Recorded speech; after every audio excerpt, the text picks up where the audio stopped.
নমস্কার বন্ধুরা, আশা করি আপনারা সকলে ভালো আছেন। পরাক্রম দিবসের সকলকে শুভেচ্ছা। এই পরাক্রম দিবস হলো আমাদের সকলের প্রিয়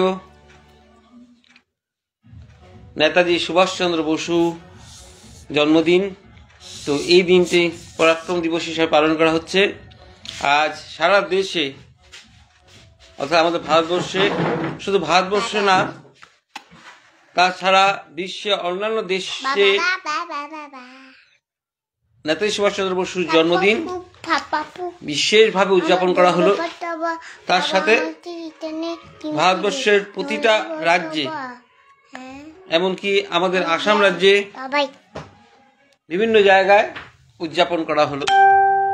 তার সাথে আমাদের ডিব্রুগড় জেলায়, তো সেটাতে বাদ পড়ে যায়নি, ডিব্রুগড় জেলাতে বিভিন্ন জায়গায় এই পরাক্রম দিবস অর্থাৎ নেতাজি সুভাষচন্দ্র বসুর জন্মদিন উদযাপন হয়েছে। তো যাই হোক, তো সকলকে শুভেচ্ছা। তো ওনার যে ত্যাগ সাহস আমাদের দেশের প্রতি ছিল, তো ওনার যে দেশভক্তি, সেই দেশভক্তিতে আমাদের দেশ স্বাধীন হয়েছিল। তো তো আমাদেরও সকলের উচিত সেইভাবে ওনার পদাস অনুসরণ করা। তো উনি যে পথে গেছিলেন সেই পথে আমাদের চলা উচিত, অর্থাৎ দেশ ভক্তি, দেশপ্রেম, সেই নীতিতে আমাদেরকে চলা। তো সকলকে শুভেচ্ছা জানাই। তো আজ আমি স্বাধ্যায় 20 অর্থাৎ 20 স্বাধ্যায় 20 অর্থাৎ 20 আমি আজকে নিয়ে আসছি আপনাদের কাছে। এই স্বাধ্যায় অনুষ্ঠান আপনাদের আশীর্বাদে সুন্দরভাবে চলছে। তো আজ মানে দুটি দশক হলো স্বাধ্যায় অনুষ্ঠানের। আমি আশা করি এভাবে কন্টিনিউ করতে পারবো, কন্টিনিউ চালিয়ে যাব। আপনাদের আশীর্বাদ যেন থাকে তাই কামনা করি। এই স্বাধ্যায় 20 অর্থাৎ 20 আজ আপনারা উপভোগ করছেন। আপনারা কাইন্ডলি এই ভিডিওটা স্কিপ করবেন না, আপনি নিজেও দেখেন, তার সাথে আপনাদের বাড়ির সকলকে দেখানোর জন্য উৎসাহ দিবেন। কারণ কি, এই ধরনের অনুষ্ঠান আপনারা সকলেই দেখলে লাভান্বিত হবেন। তো ধন্যবাদ বন্ধুরা, আমি আজকে স্বাধ্যায় অনুষ্ঠান আরম্ভ করি। গুরুর ব্রহ্মা গুরুর বিষ্ণু গুরুর দেব মহেশ্বর গুরুরেব পরং ব্রহ্ম তস্मै শ্রী গুরুবে নমঃ। হে কৃষ্ণ করুণা সিন্ধু দীনবন্ধু জগৎপতে গোপেশ গোপিকাকান্ত রাধাকান্ত নমস্তুতে। তমেব মাতা চ পিতা তমেব বন্ধুশ্চ সখা তমেব তমেব বিদ্যা দ্রবীণং তমেব সর্বং মম দেবদেব। হরে কৃষ্ণ কৃষ্ণ কৃষ্ণ হরে হরে, হরে রাম রাম রাম হরে হরে, হরে কৃষ্ণ কৃষ্ণ কৃষ্ণ হরে হরে, হরে রাম রাম রাম হরে হরে, হরে কৃষ্ণ কৃষ্ণ কৃষ্ণ হরে হরে, হরে রাম রাম রাম হরে হরে। তো বন্ধুরা, আমি এই স্বাধ্যায় 20 অর্থাৎ 20-তে যে আজ আমি যে পাঠ পড়ব আপনারা সকলেই জ্ঞাত, তথাপি আমি মনে করি দিই। আমি রাম ঠাকুরের যে পত্রাংশগুলি দিয়ে রচিত অর্থাৎ ডক্টর ইন্দুভূষণ বন্দ্যোপাধ্যায়ের দ্বারা সে বেদবাণী প্রথম খণ্ডের আমি পড়ছি। ইতিমধ্যে 26 অব্দি পাঠ হয়ে গেছে বেদবাণী। তো আজ 27 নম্বর বাণী আমি পাঠ করব, আপনারা সাথে থাকবেন। আর পাঠ করার পর আমি দরকার পড়লে রিপিট করব, আর তার সাথে আমি যা বুঝতে পারলাম সেটাই আর কি আপনাদের কাছে আমি চেষ্টা করব। এটার মানে সেটার মানেটা আমি যা বুঝতে পেরেছি সেটাই আমি আপনাদের সাথে শেয়ার করব। তা আজ বেদবাণী প্রথম খণ্ডের 27 নম্বর বাণী। সংসার মায়ামুগ্ধ, ভ্রান্তিমূলক, ক্ষণস্থায়ী, সুখ দুঃখ এই সকলেই গুণবতারের প্রবঞ্চনা মাত্র। ক্ষণকাল অস্থায়ী সুখের প্রলোভনে পড়িয়া জীব নিত্য সুখময় নিত্যানন্দ চৈতন্য হারা হইয়া সংসার গারদে ঘুরিয়া বেড়ায়। বঞ্চনার প্রলোভনে পড়িয়া সৎ অসৎ বিচারে অক্ষম হইয়া যাহা তাহা করিয়া মুগ্ধ হয়। ইন্দ্রিয়াদি ব্যাপারে চিরকাল ঘুরিয়া বেড়ায়। এই ভাষাকে পণ্ডিতগণ নরক সম্ভার বলিয়া থাকেন। এই নরক মুক্তির জন্য গুরু আশ্রিত হইয়া তদাশ্রমে চিরপোষিত হয়। এই গুরু কৃপায় সর্বশক্তি ভক্তির আবরণে অনায়াসে শান্তির বাসভূমি লাভ করিয়া নিত্য স্বরূপ লাভ করিয়া নিত্য সেবার দাস হয়। তো বন্ধুরা, আমি কি বললাম, আমি আপনাদের বলছি কিছু কিছু বাণী কিছুটা বড়, তো ওই যে বাণীগুলো একটু বড় সেখানে আমি রিপিট করব, কিন্তু আপনাদের একটা কাজ হবে, আপনারা একটু শব্দগুলো শোনার চেষ্টা করবেন একান্ত মনে। তা আমি আবার রিপিট করছি, এটা শুনবেন ভালো করে। সংসার মায়ামুগ্ধ, ভ্রান্তিমূলক, ক্ষণস্থায়ী সুখ দুঃখ এই সকলেই গুণবতারের প্রবঞ্চনা মাত্র। ক্ষণকাল অস্থায়ী সুখের প্রলোভনে পড়িয়া জীব নিত্য সুখময় নিত্যানন্দ চৈতন্য হারা হইয়া সংসার গারদে ঘুরিয়া বেড়ায়। বঞ্চনার প্রলোভনে পড়িয়া সৎ অসৎ বিচারে অক্ষম হইয়া যাহা তাহা করিয়া মুগ্ধ হয়। ইন্দ্রিয়াদি ব্যাপারে চিরকাল ঘুরিয়া বেড়ায়। এই ভাষাকেই পণ্ডিতগণ নরক সম্ভার বলিয়া থাকেন। এই নরক মুক্তির জন্য গুরু আশ্রিত হইয়া তদাশ্রমে চিরপোষিত হয়। এই গুরু কৃপায় সর্বশক্তি ভক্তির আবরণে অনায়াসে শান্তির বাসভূমি লাভ করিয়া নিত্য স্বরূপ লাভ করিয়া নিত্য সেবার দাস হয়। আশা করি এবার আপনারা শুনেছেন। তা আমি যা বুঝতে পারলাম সেটাই আপনাদের সামনে উপস্থাপন করছি। এখানে বলছে সংসার মায়ামুগ্ধ, ভ্রান্তিমূলক। তো এই শব্দগুলো প্রায় রিপিট হচ্ছে, আর এটার কারণও কি ঠাকুর আমাদেরকে জানিয়ে দিয়েছেন যে আমাদের এই সংসারটা হলো ভ্রান্তিমূলক, ভ্রান্ত একটা সিস্টেম, যা মায়ামুগ্ধ, মায়া মানে মায়ায় ভরা। ক্ষণস্থায়ী সুখ দুঃখ এই সকলেই গুণবতার প্রবঞ্চনা মাত্র। এগুলো গুণ, সুখ দুঃখ যেটা আছে এই সকলেই গুণবতারের প্রবঞ্চনা মাত্র। কখনো সুখ কখনো দুঃখ, এগুলো আপনার হলো একটা প্রবঞ্চনা, প্রবঞ্চনা মাত্র, সেই জিনিসটা আপনাদের বলল। তো ক্ষণস্থায়ী ক্ষণকাল অস্থায়ী সুখের প্রলোভনে পড়িয়া জীব নিত্য সুখময় নিত্যানন্দ চৈতন্য হারা হইয়া সংসার গারদে ঘুরিয়া বেড়ায়। জীব কি করে? এই যে প্রলোভন, সে প্রলোভনে পড়ে ক্ষণস্থায়ী অস্থায়ী সুখের প্রলোভন, ভাবে যে এটাই সুখ আর এটা চিরস্থায়ী থাকবে, সেই সুখের প্রলোভনে পড়িয়া জীব নিত্য সুখময় নিত্যানন্দ চৈতন্য হারা হইয়া সংসার গারদে ঘুরিয়া বেড়ায়। তো ওই যে প্রলোভনে পড়িয়া লোভ চলে আসে, ভাবে এটাই সুখের আলোয়, তো সুখের প্রলোভনে পড়িয়া জীব নিত্য সুখময় নিত্যানন্দ চৈতন্য হারা হইয়া সংসার গারদে ঘুরিয়া বেড়ায়। বঞ্চনার প্রলোভনে পড়িয়া সৎ অসৎ বিচারে অক্ষম হইয়া যাহা তাহা করিয়া মুগ্ধ হয়। তখন কি হয় মানুষ? বঞ্চনার প্রলোভন, সেই বঞ্চনা প্রলোভন পড়িয়া সৎ অসৎ, সৎকর্ম অসৎকর্ম সে বিচার অক্ষম হইয়া যায়, যাহা তাহা করিয়া মুগ্ধ হয়। সৎ কোনটা অসৎ কোনটা সে বিচার তার থাকে না, আর যা তা করিয়া বেড়ায়।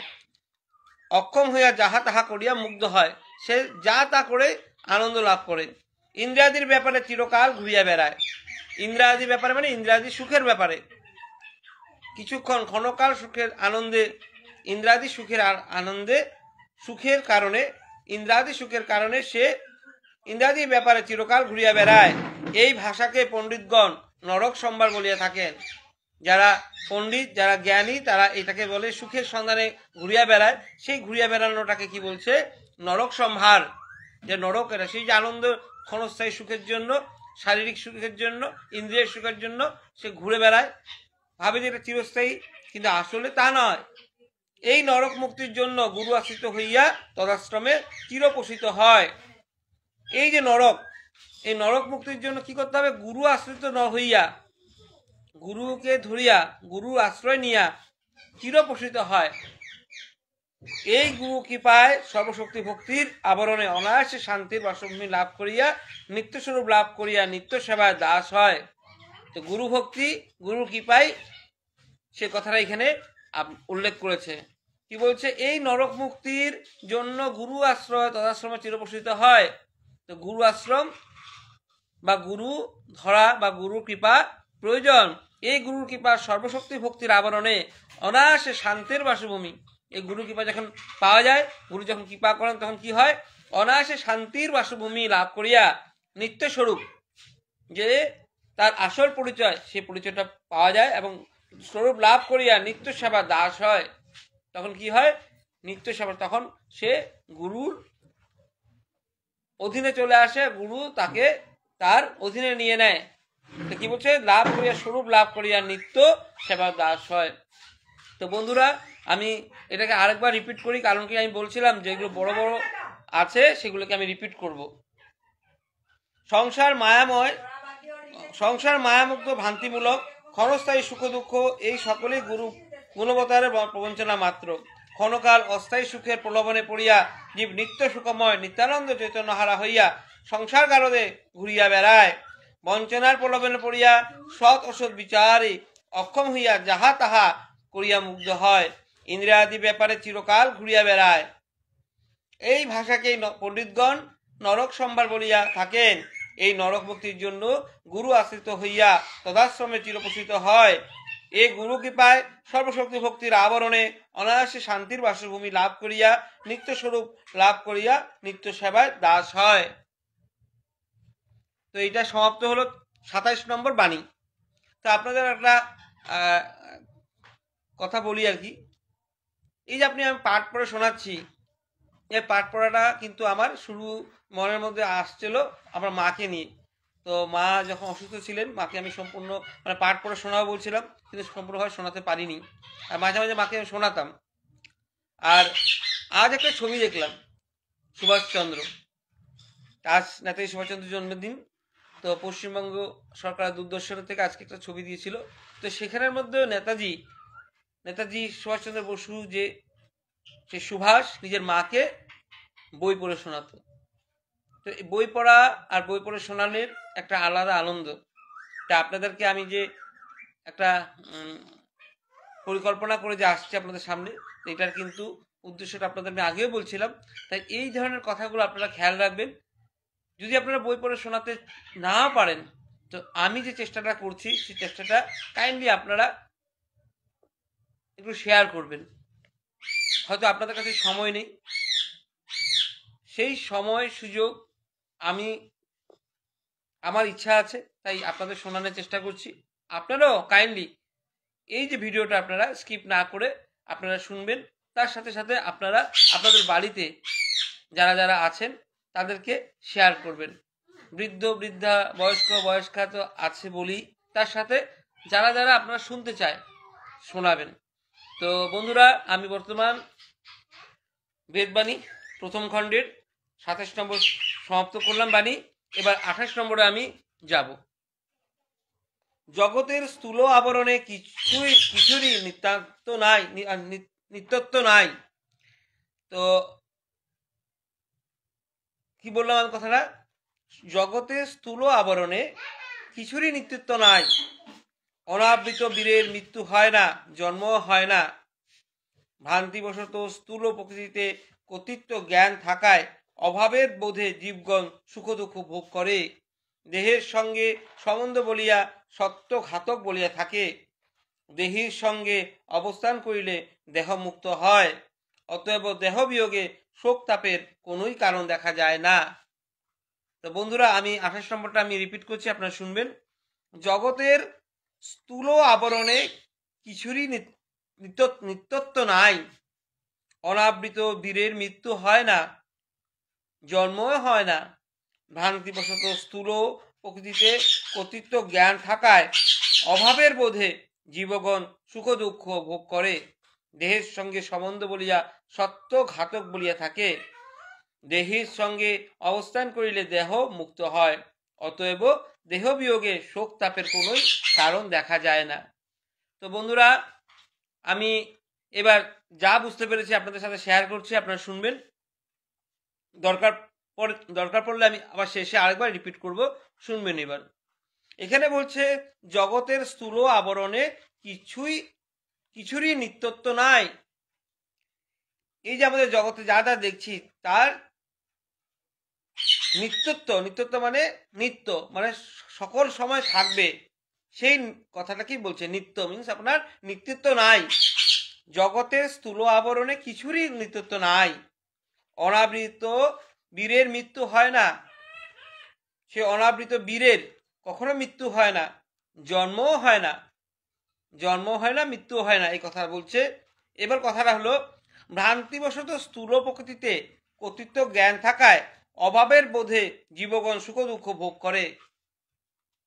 এই যে কারো মৃত্যু হলে বা কারো জন্ম হলে যে বিভিন্ন ধরনের আনন্দ বা দুঃখ ভোগ হয়, এটা কেন হচ্ছে? ভ্রান্তিবশত স্থূল প্রকৃতিতে, প্রকৃতির একটা নিয়ম, সেই প্রকৃতিতে কর্তৃত্ব জ্ঞান থাকায়, প্রকৃতির যে কর্তৃত্ব জ্ঞান থাকায় অভাবের বোধে, ভ্রান্তিবশত স্থূল প্রকৃতিতে কর্তৃত্ব জ্ঞান থাকায় অভাবের বোধে জীবগণ সুখ দুঃখ ভোগ করে। জীবরা কেন সুখ দুঃখ ভোগ করে সেটার উত্তরটা বলছে, ভ্রান্তবশত মানে ভ্রান্তিবশত স্থূল প্রকৃতিতে কর্তৃত্ব জ্ঞান থাকায়, আমি ভাব, ওই যে কর্তৃত্ব জ্ঞান থাকায় অভাবের বোধে জীবগণ সুখ দুঃখ ভোগ করে। দেহের সঙ্গে সম্বন্ধ বলিয়া সত্য ঘাতক বলিয়া থাকে। দেহের সাথে, আমাদের শরীরের সাথে সম্পর্ক বলিয়া, দেহের সঙ্গে সম্বন্ধ বলিয়া সত্য ঘাতক বলিয়া থাকে। দেহির সঙ্গে অবস্থান করিলে দেহ মুক্ত হয়। এবার দেহ আর দেহি কি? দেহ হলো আমাদের শরীরটা, আর দেহি হলো আমাদের আত্মাটা, অর্থাৎ ব্রহ্মের অংশ। কি বলছে আপনারা ভালো করে শুনবেন। দেহ আর দেহি, দেহটা হলো আপনাদের এই শরীরটা, বা এই শরীরটা, আমি যে শরীর নিয়ে আছি সেটা হলো দেহ। আর দেহিকে যে আমাকে, আত্মারা যে আমাকে চালায়, যার মধ্যে চালনা শক্তিটা আছে, সেই দেহি। এই আমি আগে রিপিট করছি, শুনবেন। ভ্রান্তিবশত স্থূল প্রকৃতিতে কর্তৃত্ব জ্ঞান থাকায় অভাবের বোধে জীবগণ সুখ দুঃখ ভোগ করে। দেহের সঙ্গে সম্বন্ধ বলিয়া সত্য ঘাতক বলিয়া থাকে। দেহের সাথে সম্বন্ধ বলিয়া সত্য ঘাতক বলিয়া থাকে, যেটা ঘাতক বলে বলা হচ্ছে। কিন্তু দেহির সঙ্গে অবস্থান করিলে দেহ মুক্ত হয়। দেহি মানে আত্মার সাথে সম্বন্ধ, দেহির সঙ্গে অবস্থান করিলে, দেহির সাথে যখন আপনার অবস্থান থাকবে তখন কি দেহ মুক্ত হয়। অতএব দেহ বিয়োগে শোক তাপের কোনোই কারণ দেখা যায় না। আমি আমার আত্মার সাথে আছি, তখন আমার শরীরটা থাকুক না থাকুক, বা জন্ম হোক মৃত্যু হোক, তখন কি হবে? সেখানের মধ্যে আর শোক তাপের কোনো কারণ দেখা যাবে না, কারণ আমি দেহির সাথে একাত্ম হয়ে আছি। এখানে বলছে দেহির সঙ্গে অবস্থান করিলে দেহ মুক্ত হয়। আমি রিপিট করে 28 নম্বরটা আমি সমাপ্ত করব। আমি আরেকবার রিপিট করে যে আপনারা শুনবেন।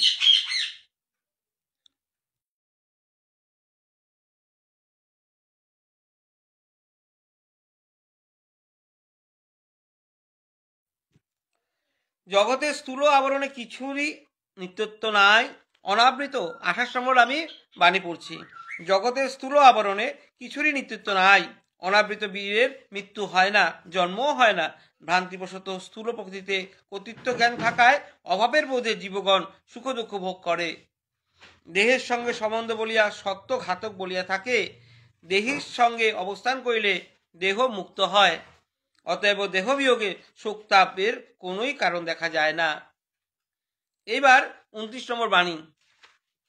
29 নম্বর বাণীটা খুবই সামান্য ছোট্টভাবে লেখা, কিন্তু তার মানে বললাম প্রত্যেকটা বাণীরই কিছু না কিছু তত্ত্ব কথা লুকিয়ে আছে, গোপন তত্ত্ব লুকিয়ে আছে, সমাধান লুকিয়ে আছে। তো আমি 29 নম্বর বাণী বার পড়বো, বেদবাণীর প্রথম খণ্ডের 29 নম্বর বাণী। বৃথা কর্তৃত্বাভিমান জাগরণ করিতে নাই। কি বলছে এখানে? 29 নম্বর বাণী, বৃথা কর্তৃত্বাভিমান জাগরণ করিতে নাই। কর্তৃত্ব মিনস আপনার ক্যাপ্টেনশিপ, যে আমি করছি, আমি পরিচালনা করছি, আমার দ্বারাই হচ্ছে সব। এই যে বৃথা কর্তৃত্বাভিমান জাগরণ করিতে নাই, সেটা মনে আনা উচিত না। এতটুকুই বাণী। আপনারা দেখতে চান তা আপনি আপনাদের দেখাচ্ছি। তো এই হলো বেদবাণীর প্রথম খণ্ডের 29 নম্বর আপনার বাণীটা।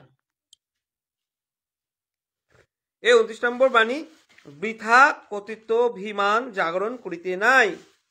বৃথা কর্তৃত্বাভিমান মানে হলো, কর্তৃত্বাভিমান হলো আমি করছি, আমার দ্বারাই সব হচ্ছে, আমার দ্বারাই সব পরিচালনা হচ্ছে, আমি সব ম্যানেজ করছি, আমি কন্ট্রোল করছি, আমি সব কিছু। এই যে আমি ভাব, সেই ভাবটা কি করতে বলছে? জাগরণ করতে নাই, মনের মধ্যে আনাটা উচিত না। সেটাই লিখেছে 29 নম্বর আপনার বাণী, বৃথা কর্তৃত্বাভিমান জাগরণ করিতে নাই। তো এই হলো কথা, এটা আমি সাধারণভাবে বোঝাতে চেষ্টা করলাম। তো এইটাই মানে এইটাই, যে আমি ভাবটা মনের মধ্যে আসবেই। আমি করলাম, আমি বাজার করলাম, আমি খাওয়ালাম, আমি পার্টি দিলাম, আমার দ্বারাই হয়েছে, সেই যে আমি ভাবটা, এটা মনের মধ্যে আনা উচিত না। আমাকে কেউ চালাচ্ছে, একটা পাতাও নড়ে না এদিক সেদিক, তো আমি আবার কোথা থেকে আসলাম, তাই না? তো এখানে অনেক কথা, গোপন তত্ত্ব, এখানে তত্ত্ব কথা লুকিয়ে আছে। সেই জিনিসটা আপনারা যদি অনুধাবন করেন, বুঝতে পারেন, দেখবেন অনেক উত্তর বার হয়ে আসবে। তাই আপনার করণীয় আপনি করতে থাকবেন, যেটা আপনার যে সময় আপনার কাছে যে কাজটা উপস্থিত হয়েছে, সেই কাজটা আপনার করতেই লাগবে। সেই জায়গাটাতে আপনার করণীয় কাজ, এটা আপনি করবেন। কিন্তু আপনি করেছেন, আপনার দ্বারাই সব হয়েছে, আপনি ওটা করেছিলেন না। আপনাকে চালানের একজন অসীম শক্তি, অসীম আধার আছেই, উনি আপনাকে চালাচ্ছে। বলে না, একটা পাতাও নড়ে না যে ভগবান না চাইলে। তাই আর কি এখানে কি বলছে? বৃথা কর্তৃত্বাভিমান জাগরণ করিতে নাই। তো বন্ধুরা, এবার আমি 30 নম্বর বাণীতে আসি।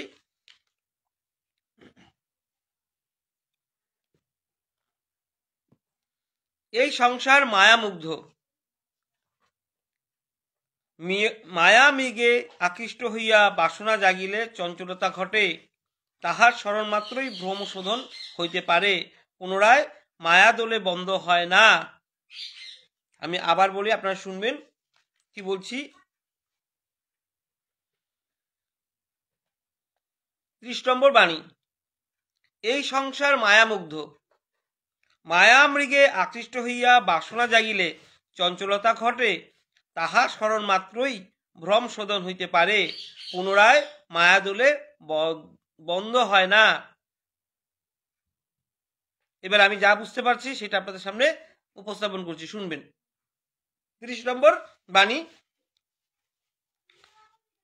বেদবাণীর প্রথম খণ্ডের। এই সংসার মায়ামুগ্ধ। আপনাদেরকে আমি জানালাম এই পৃথিবীটা কি মায়া মুগ্ধ, মায়াতে মুগ্ধ, মায়ার মধ্যেই আমরা মুগ্ধ হয়ে যাই, সেখানে আমরা আকর্ষিত হয়ে যাই। এই মায়া মৃগে আকৃষ্ট হইয়া বাসনা জাগিলে চঞ্চলতা ঘটে। আমরা যখন এই মায়া মৃগে মানে আপনার মৃগ মানে হরিণ, সেই মায়া মৃগ মানে হরিণের, সোনার হরিণ দেখে যে মানুষ আকৃষ্ট হয়েছিল মা সীতার, ঠিক এরকমই মায়া মৃগ আকৃষ্ট হয়ে বাসনা জাগিলে চঞ্চলতা ঘটে। সে মনের মধ্যে বাসনা চলে আসে, বাসনা যখন জেগে যায় তখন আমার মনটা চঞ্চল হয়ে যায়। তাহার স্মরণ মাত্রই ভ্রম শোধন হইতে পারে। তাহার স্মরণ মাত্রই মানে গুরু ধরলে, বা আপনি ঈশ্বরের কৃপা। এখানে যে গুরু আর ঈশ্বরের কথাটা কেন বললাম, হয়তো এখানে অনেক ব্যক্তি আছে যারা এখনো গুরুর সান্নিধ্য পায়নি, তারা ঈশ্বর বিশ্বাসী, তো তাদের উদ্দেশ্যে কথাটা বললাম।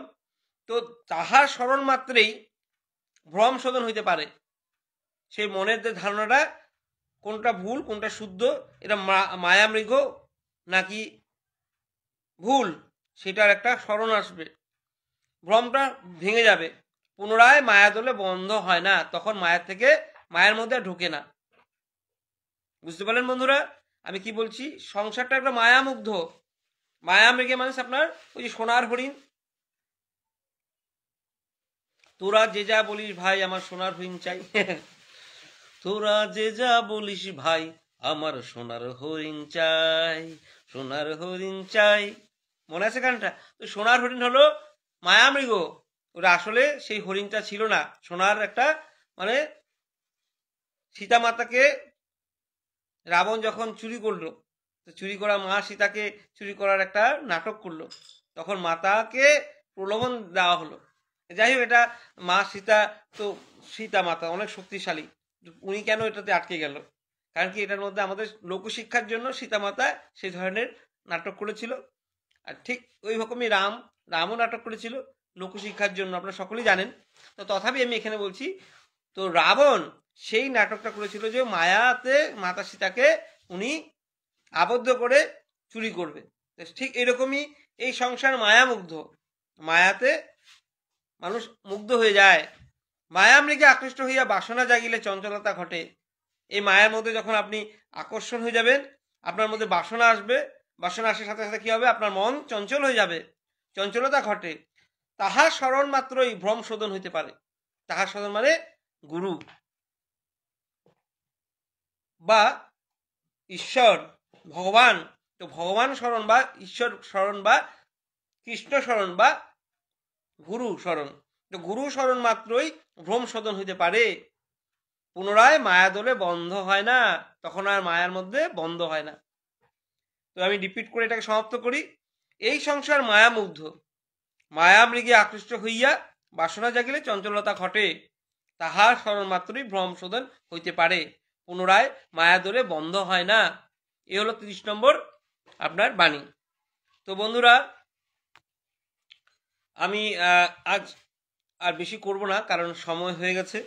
তো আমি 30 নম্বর অবধি করলাম, আর সামান্য কীর্তন করে এখানে সমাপ্ত করি।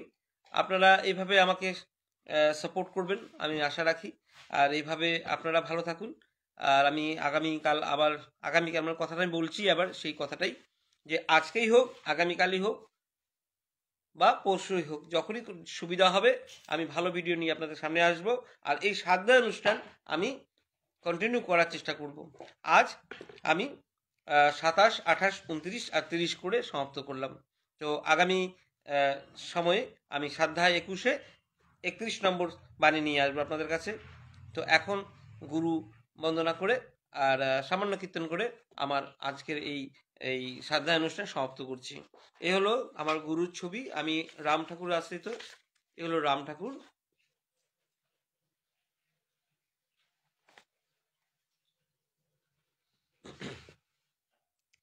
গুরুর ব্রহ্মা গুরুর বিষ্ণু গুরুর দেব মহেশ্বরা, গুরুরেব পরং ব্রহ্মা তস্मै শ্রী গুরুবে নমঃ। হে কৃষ্ণ করুণা সিন্ধু দীনবন্ধু জগৎপতে, গোপীশ গোপিকা কান্ত রাধাকান্ত নমস্তুতে।